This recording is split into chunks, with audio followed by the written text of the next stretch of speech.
Ada satu kisah menyedihkan dari Kuala Lipis, Pahang. Cerita pasal seorang ayah dan anak lelakinya. Anaknya nak ambil SPM esok hari, tapi masa itulah air sungai naik laju gila. Jalan yang dorang sepatutnya lalu tu memang tenggelam habis. Masa tu memang tak ada pilihan. Kalau terlewat sikit, confirm terlepas exam. Jadi, budak 17 tahun ni berenang di depan. Ayahnya pula berenang sambil menolak tong hitam besar. Kau tahu apa ada dalam tong tu? Bukan barang biasa. Dalam tu semua kelengkapan SPM, dokumen, semua harapan masa depan anak dia. Bagi seorang ayah, dia rasa itu aja jalan paling cepat. Itu aja yang dia mampu buat. Pengorbanan tu betul-betul besar.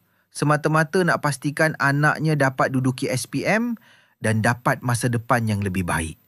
Dan budak ni, serius, semangat dia kuat betul. Dia tahu risiko, tapi dia terus berenang sebab dia cuma nak belajar, nak lulus cemerlang, nak ubah nasib keluarga dorang.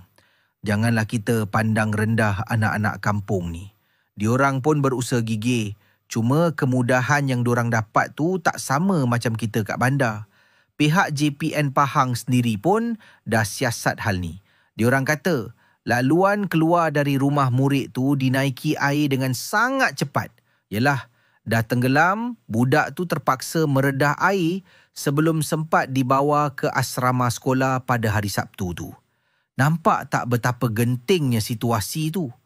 Marilah kita doakan ayah dan anak ini, semoga dorang selamat, sihat dan semua usaha dorang ni dipermudahkan Allah. JPN dan PPD Lipis pun dah pastikan budak tu sekarang dah ditempatkan ke asrama SMK Kuala Lana dan dia ready nak ambil exam dengan tenang. Syabaslah pada semua yang terlibat.